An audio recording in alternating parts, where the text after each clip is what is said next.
ನಾಳೆ ಕರ್ನಾಟಕ ಬಂದ್ಗೆ ಒಂದಷ್ಟು ಸಂಘಟನೆಗಳು ಈಗಾಗಲೇ ಬೆಂಬಲವನ್ನು ಕೊಡ್ತಾ ಇರುವಂಥದ್ದು, ಇನ್ನೊಂದಷ್ಟು ಸಂಘಟನೆಗಳು ನೈತಿಕ ಬೆಂಬಲವನ್ನು ನೀಡ್ತಾ ಇರುವಂಥದ್ರೊಟ್ಟಿಗೆ ನಾಳೆ ಯಾವ ರೀತಿಯಾಗಿ ಆಟೋ ಇರ್ತವೆ ಇಲ್ಲ ಅನ್ನೋದರ ಸಂಪೂರ್ಣ ಮಾಹಿತಿಯನ್ನು ಮಾತಾಡೋಕೆ ನಮ್ಮೊಟ್ಟಿಗಿದ್ದಾರೆ ಆಟೋ ಚಾಲಕರ ಸಂಘಟನೆ ಮುಖಂಡರಾಗಿರುವಂತಹ ಮಂಜುನಾಥ್ ಅವರು. ಅವರನ್ನ ಮಾತಾಡ್ತಾ ಹೋಗ್ತೀನಿ. ಸರ್, ಈಗಾಗಲೇ ಏನು ನಾಳೆ ಕರ್ನಾಟಕ ಬಂದ್ಗೆ ಕರೆ ಕೊಟ್ಟಿರುವಂಥದ್ದು, ಯಾವ ರೀತಿಯಾಗಿ ನಿಮ್ಮ ಕಡೆಯಿಂದ ಸಂಪೂರ್ಣ ಬೆಂಬಲ ಇರುವಂಥದ್ದು?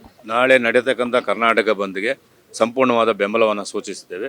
ಕಾರಣ ನಾಡು ನುಡಿ ಜಲ ವಿಚಾರ ಭಾಷೆ ವಿಚಾರ ಬಂದಾಗ ಚಾಲಕರು ಯಾವತ್ತೂ ಮುಂದೆ ಇರ್ತಾರೆ. ಇವತ್ತೇನು ಬೆಳಗಾಮಲ್ಲಿ ಚಾಲಕನ ಮೇಲೆ ಹಲ್ಲೆ ಆಗಿತ್ತು, ಬಹುತೇಕ ನಮ್ಮ ಸಂಘಟನೆಗಳು ಅದನ್ನು ವಿರೋಧಿಸಿ ಚಾಲಕರು ಸಹ ವಿರೋಧಿಸಿದ್ದಾರೆ. ಹಾಗಾಗಿ ಸಂಪೂರ್ಣವಾದ ಬೆಂಬಲವನ್ನು ನಾಳೆ ಸೂಚಿಸಿದ್ದೇವೆ.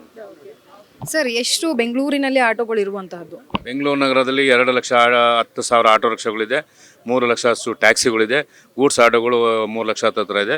ಸಂಪೂರ್ಣವಾದ ಎಲ್ಲ ಸಂಘಟನೆಗಳು ಬೆಂಬಲವನ್ನು ಸೂಚಿಸಿದ್ದಾರೆ. ಈಗ ನಾಳೆ ಒಂದಿನಕ್ಕೆ ನೀವು ಆಟೋವನ್ನು ನಿಲ್ಲಿಸಿದ್ರೆ ಎಷ್ಟು ಮಟ್ಟಿಗೆ ಹೊಡೆತ ಬೀಳುವಂಥದ್ದು ಸರ್? ಹೊಡೆತಗಿಂತ ನಾಡು ನುಡಿ ಜಲ ವಿಚಾರ ಬಂದಾಗ ಅದನ್ನು ನಾವು ಆದಾಯನ ನಾವು ಯಾವುದೇ ಕಾರಣಕ್ಕೂ ಲೆಕ್ಕ ತಗೊಳ್ಳೋದಿಲ್ಲ.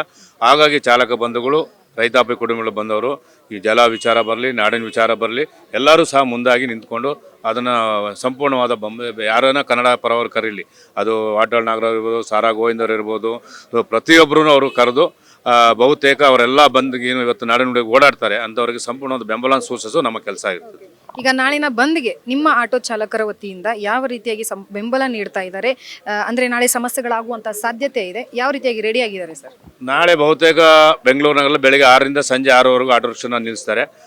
ಎಲ್ಲ ಚಾಲಕರು ಫ್ರೀಡಮ್ ಪಾರ್ಕ್ಗೆ ಮತ್ತು ಟೌನ್ ಹಾಲಿಂದ ಏನು ರ್ಯಾಲಿ ಹೊರಡಿದೆ ಅಲ್ಲಿಗೆ ಕೆಲವರೆಲ್ಲ ಭಾಗವಹಿಸ್ತಾರೆ, ಕೆಲವರು ಫ್ರೀಡಮ್ ಪಾರ್ಕ್ಗೆ ನೇರವಾಗಿ ಬರ್ತಾರೆ.